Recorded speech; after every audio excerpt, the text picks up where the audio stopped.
Mikudo Weme, Maufenu Metole, Midoganjia, Where Towe Doganjia, Where Leto Towe Doganjia. We give you our afternoon greetings, and we ask how your family is, Towe, your Where family, in the Aja foreign language. We are Axosu Àgèlògbàgàn, the paramount monarch of the real African monarchy of Ganlodo. We are not located in Africa. Royalty does not stop in Africa. Many of you should know that, because many of you may call people kings and queens and prince and princess, even though that's not correct. At least the idea is still there in your head. And so that brings us what we want to talk to you all about.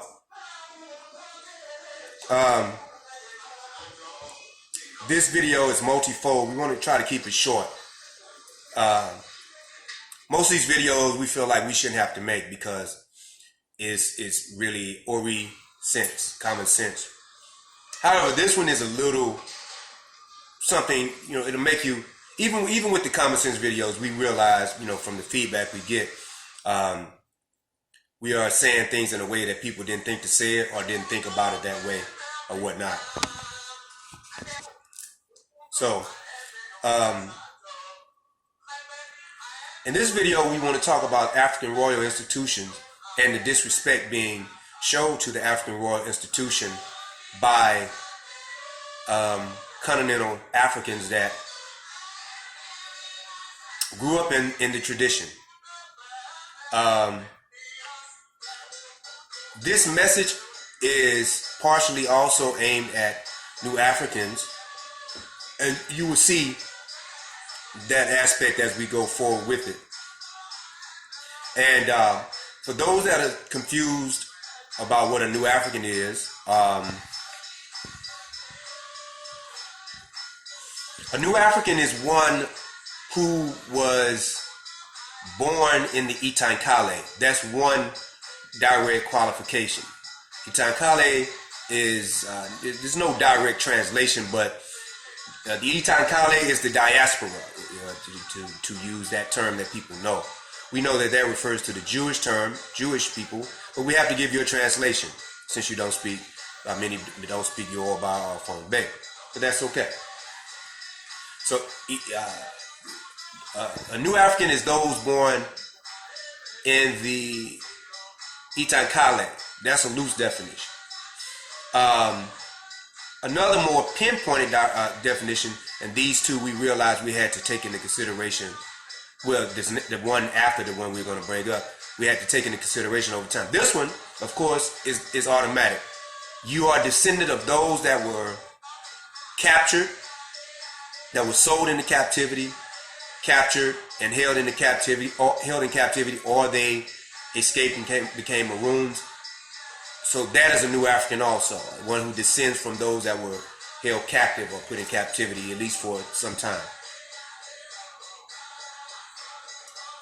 Then we have another category of new African, which is a conscious decision, a political decision to to respect your ancient African culture, but also imbibe and respect your culture as it developed over here, or in Jamaica, or in Brixton, or wherever,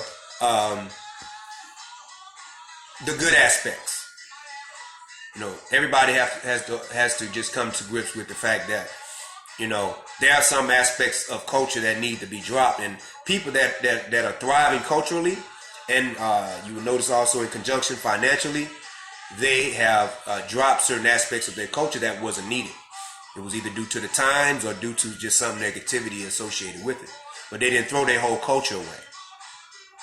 Like the Indians, who used to do human sacrifice. They stopped doing that, but they didn't throw away Hinduism. And look at them. So, part of this message is, so you could be a new African if both of your parents are from the continent.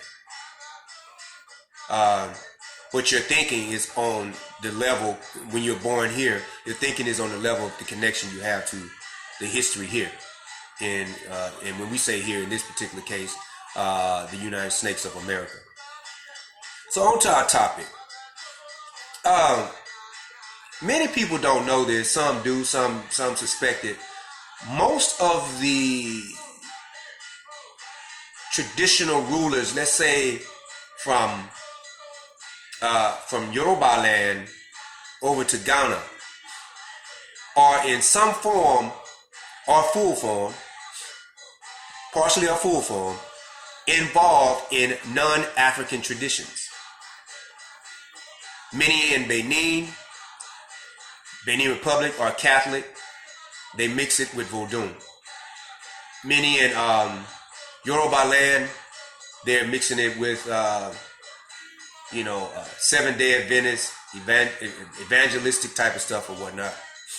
Ghana, the same thing, pretty much as Nigeria, because they had the same, when we say had in the past tense, but they act like they still have the same boss, the British. So we want to now this message, let's back up a little bit. This message is only going to resonate with those of you that recognize that it should be taboo, and it is taboo, to mix your African traditions in with non-African tradition. That's one. Number two, you're mixing it with a tradition that was either forced on you or brought by somebody that oppressed you through that tradition, by the way. They didn't just oppress you, they used that tradition to oppress you. So for those that see something wrong with just that, then that's for this video is for you. For those that are on the universalistic, it's all the same kind of situation, this video is not for you. So the fact is that most of the, and let's go with Yoruba land right now.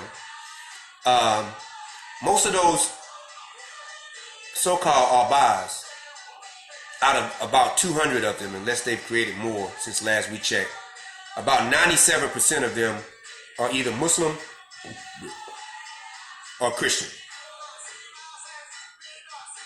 The further north you go, in Yoruba land, the better chance the person will be a Muslim. This is not just not Abaz, because the head is indicative of what's going on down here, right? So, what's on the lower level. So, that being said, most of the chiefs, this applies to the chiefs, and a lot of the priests. So, for instance, in Oyo, the Alafin of Oyo, who claims to be the most powerful Alba, and argues with the Ife people all the time about who has supremacy as Alba, he's a Muslim. And then you go into Ilorin, which is a little bit further north, where Oyo was Islamicized from. Then, of course, their Alba is a Muslim also.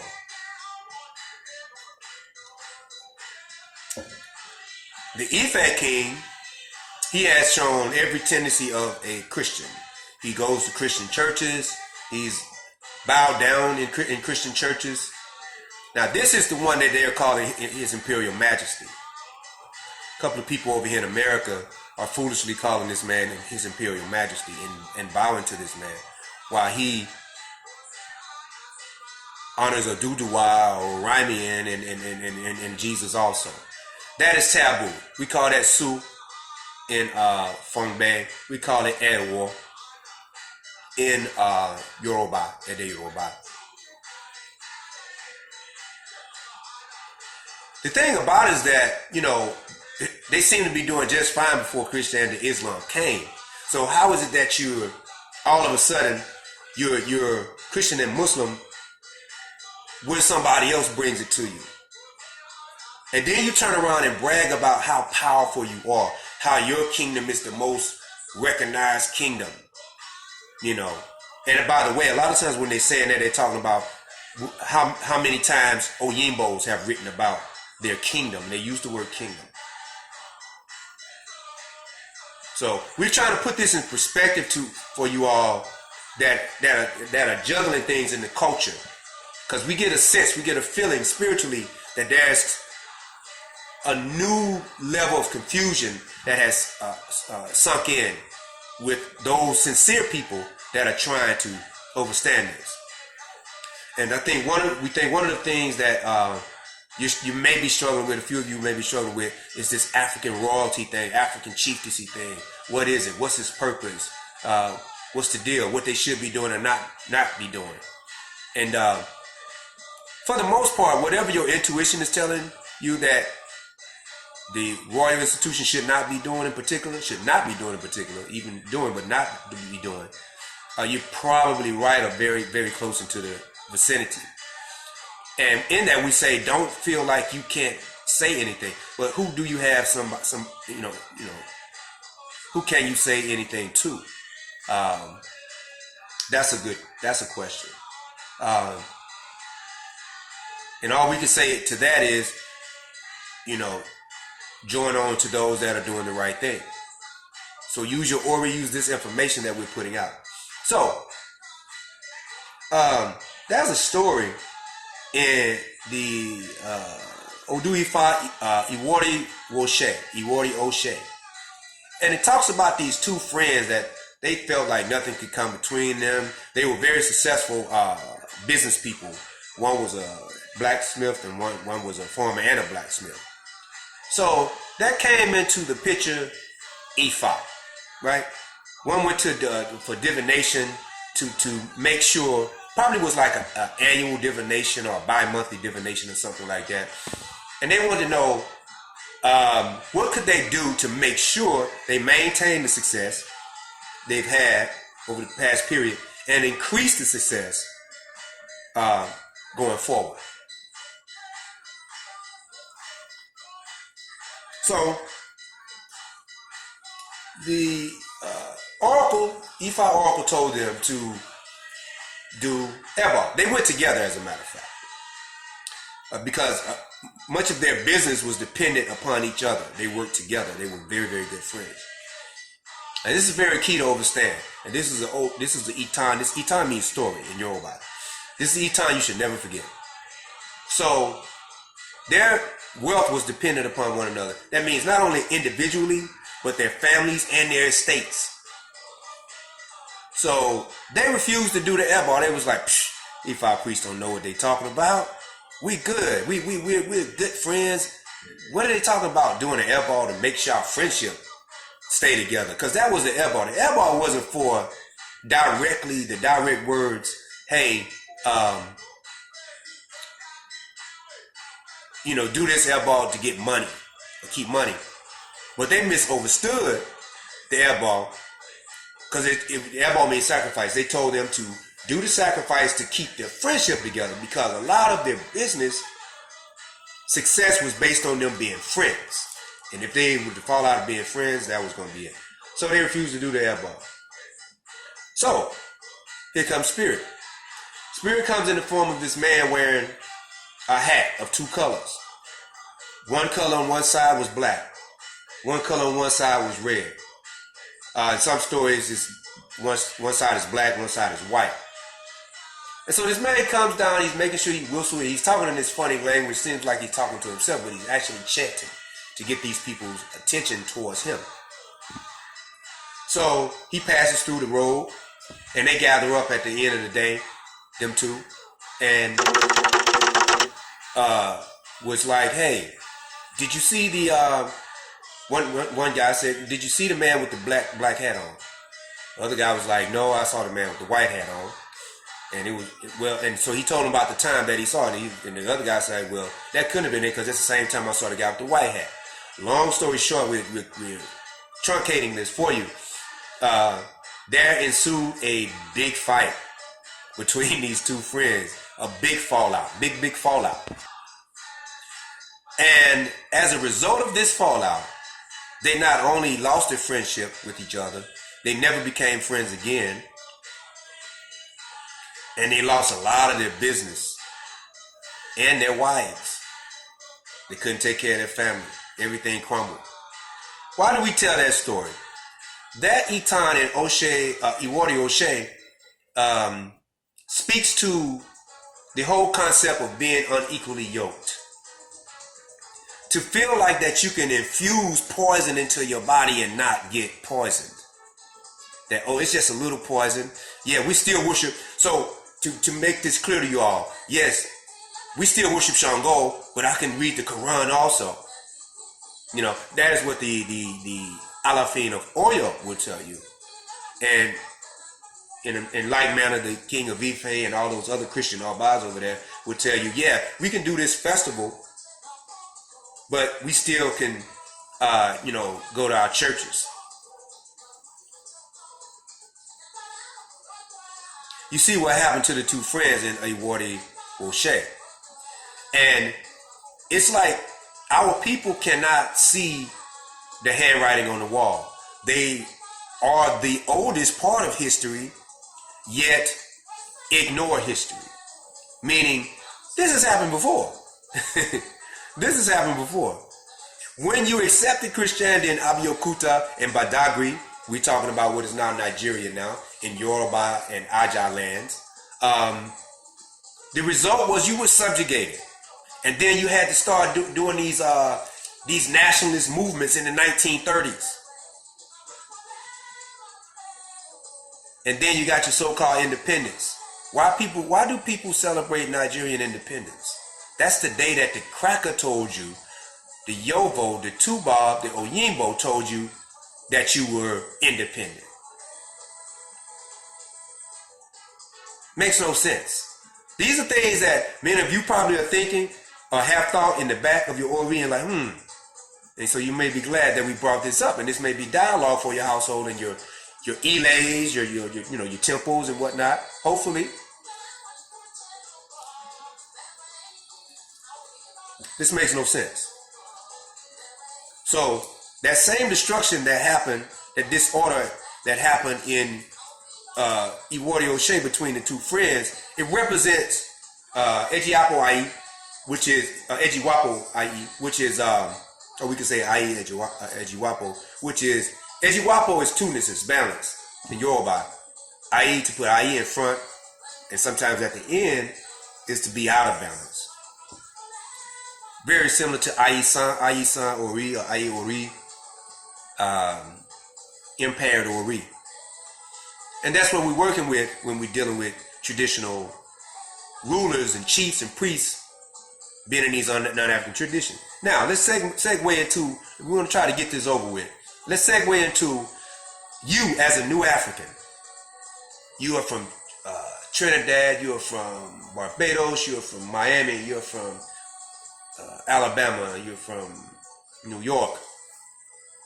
And you have grew up Christian or Muslim all your life, and then you realize this is not the religion. This is not our people's tradition. We need to be in our tradition. We need our stuff. We need to return to our culture. And that's beautiful. And now, before we make this statement, you learn from everywhere. But there are things that a lot of you don't know. One of them is this. Many of the people that you go to Africa to get initiated, because some people feel that African ice is colder than New African ice, meaning they feel like you don't have a real initiation until you go to Mawufe, Africa, to get the initiation. Well, guess what? Many of those people that are initiating you, they are a Babalawo, a Ianifa, a Bokono, a Komfo for that day. They are an African priest for when you show up. This is a fact that we found out over and over the years. Give you a perfect example. You people can look this name up. Afolabi Epega. E-P-E-G-A. Afolabi. And it seems like New Africans here in America, especially like in the over in the Atlanta area and then in the LA area, but particularly Atlanta area, they get this new hero from Yoruba land every so often. So at one time their hero was Afolabi Ipega. Ipega. He co-authored a book with an Oyimbo named a Jewish guy named Philip Nimoy. Now, what was amazing to us is that many of these people claimed that they did not like the fact that Oyimbos was in the tradition. They were totally against it, but their godfather, as they called him, Afolabi Ipega, was totally with it. And he co-authored a book with this Nimoy guy. But that's one aspect of him. The other aspect is, we told people this, they did not. They, you got a lot of knowledge, but you might be wrong with that. Ipega was a Christian the whole time. And he came to America, he came not out of Christianity, but came back into what he knew about Ifa because of his grandfather, because of the prophets that he saw with New Africans. He can not only get prophets, he can get fame. New African people were returning to their culture, but they were not doing the proper research on these Yoruba people. So people told me at that time, we were not Hosu. No. And then when he died, they showed his grave. He had a Christian burial. And he has a tombstone with a cross on it. Afolabi Ipega. Supposed to be a Babalawo. Bragged on being a 5th generation Babalawo. Some people say 8th generation. So a lot of these people that are initiating you, they're not really in the culture like that. They're in the culture when they see you. It's like they give the 5 Eleke ceremony, if you prefer 7, the little round slave beads, little bitty beads. Those are slave beads. Those are trade beads, by the way. They were traded for African people. Some of them do the Eleke ceremony, and that is strictly a Lukumi tradition. Nothing is wrong with the Eleke ceremony if you acknowledge it's Lukumi, and if you are in Lukumi. If you're in Lukumi tradition, that's what you do. If you have that in Lukumi influence in your background, that's what you do. But a native Yoruba person giving you the Eleke ceremony, giving you the 5 or 7 Elekes, they're playing on what they feel that you want. And we've actually had Yoruba people tell us back in the day, this is what they want. So this is what we're going to give them.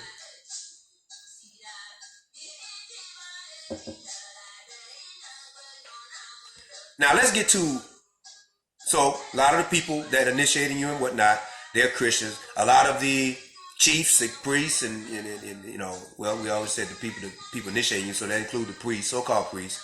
They are Christian and Muslim.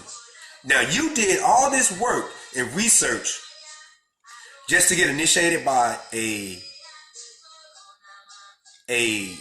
facade of a Babalawo, of an Iyanifa, a person that was 3 years ago in a church real hard. This is an Atlanta example.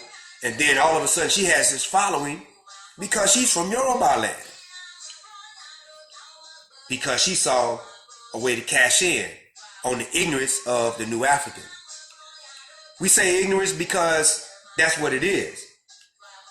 You do not have to be ignorant. You do not have to be ignorant. Because of videos like this. And also this, use your Ori. So, let's segue into this last thing. It is very disrespectful and hypocritical to any traditional ruler, so-called traditional ruler, for any traditional ruler, chief, whatever position. When we say chief, we're gender neutral. Understand that about Gunloro. Priest, that's gender neutral also, how we use it. These people are fronting in front of people, fronting in front of you.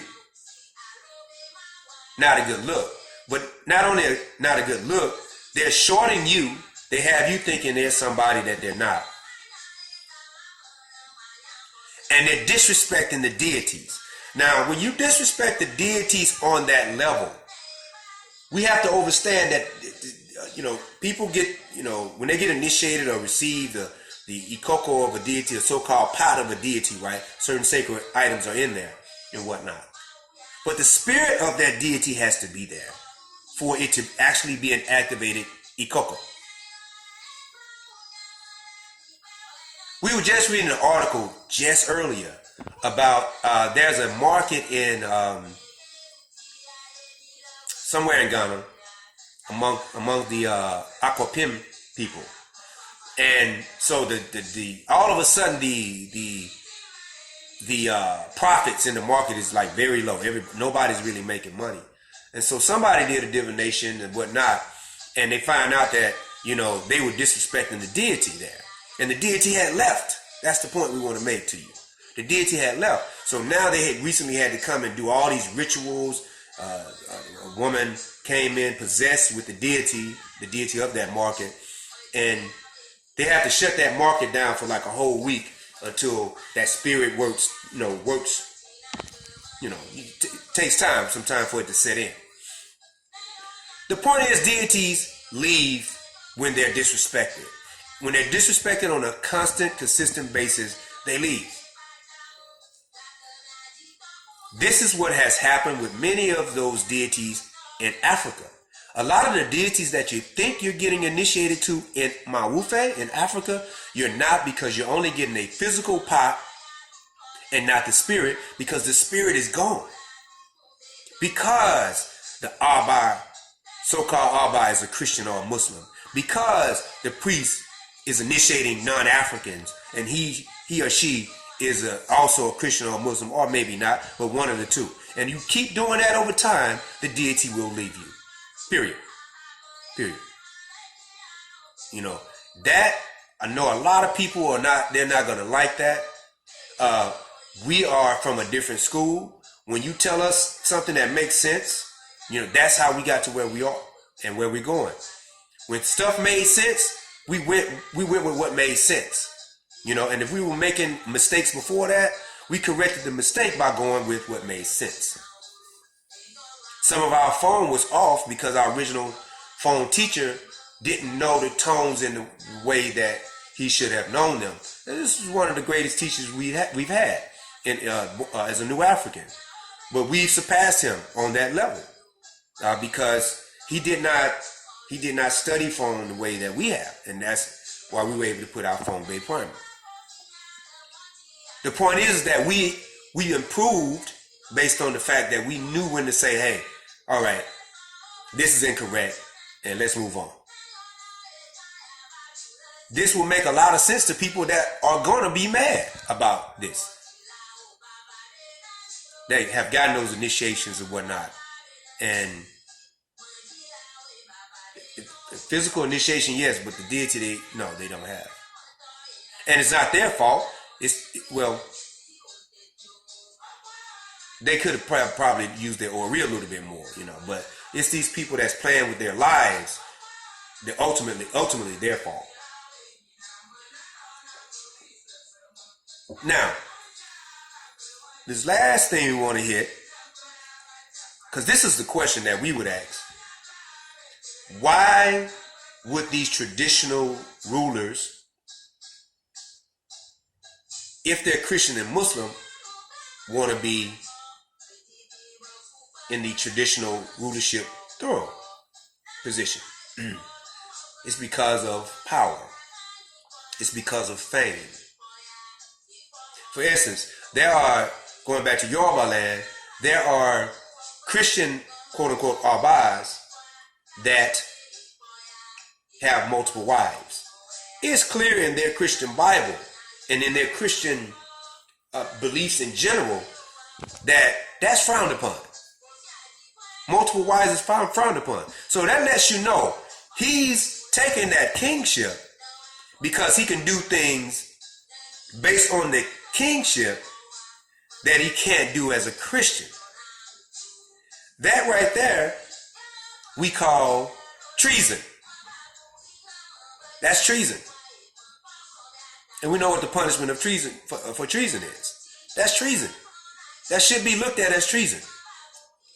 Because we see what you're doing. A lot of people, and this is to any of the Agbovi Society, Yoruba, Obas, Akana, Henes, Ahosus in Benin, who's in earshot of our voice right now, and that y'all doing this. We see what you're doing. You didn't think anybody would call that out, let alone a king himself. But we see what you're doing. And so now we're showing other people how to look at you, how to see this. You know, a lot of people that are not Christians, even in America. I mean, we can talk about a lot of these conscious New African people. You know, they're not in no culture. These males, a lot of the males, but they want to be polygamous because as Africans we're polygamous. Newsflash: 90% of African people are what they call monogamous. Especially in West Africa. That's a fact. The Europeans wrote of that polygamy thing and blowed it up to make it seem like every man. First of all, the average person is not going to be able to afford it. Monetarily or mentally. And that comes from Oyeku Meiji on the mental level. And the chaos that multiple wives can cause. So many of these people, these so-called rulers are, you know, they're only in that kingship position is because it brings them fame and fortune. It brings them in a different way that the priests that are doing it, brings them. They're primarily doing it monetarily and for a little fame too. Once they saw how New Africans was biting the bait, New Africans in America, in the United States of America. But with the kings, so-called kings, and the chiefs and whatnot, especially the kings though, it's more about fame and what you can do and what you can get away with as king versus actually believing in the institution or living the institution. Most of those people only wear traditional clothing when they're having a ceremony. So, we pray that somebody has learned something from this video. And to sum up this, so-called traditional rulers that are in non-African traditions are not recognized as traditional rulers by the monarchy of Ganlodo and should not be recognized as such by anybody that looks at that as taboo, especially those that have fought hard to regain their culture, studied this, met this person, met that person, traveled here, you know, descended of captive so-called enslaved Africans, only to run up on people that are doing this. That should be taboo to you also. And that's the perspective we're coming from. For the most part, as a traditional ruler ourselves, it's an extra slap in the face, you know. And you should know by looking at our websites and our videos and whatnot, but we want to make it clear, we do not mix any non-African traditions with African traditions. Period. We don't do that. Period. Give you another example. At a Shango shrine, are you going to worship Ogun? At Ogun shrine, are you going to worship Shango? That's something to think about. So, once again, we've relaunched the Monarchy of Ganlodo website. That is ganlodokingdom.com, GANLODO kingdom.com. And the only reason we have kingdom there is for SEO purposes. When people look up African kingdoms, because we really are monarchy. We have women in our history that were traditional rulers, especially in our lineage from Heavy. We had 20 out of 54 that were women. So the kingdom is there in the name of the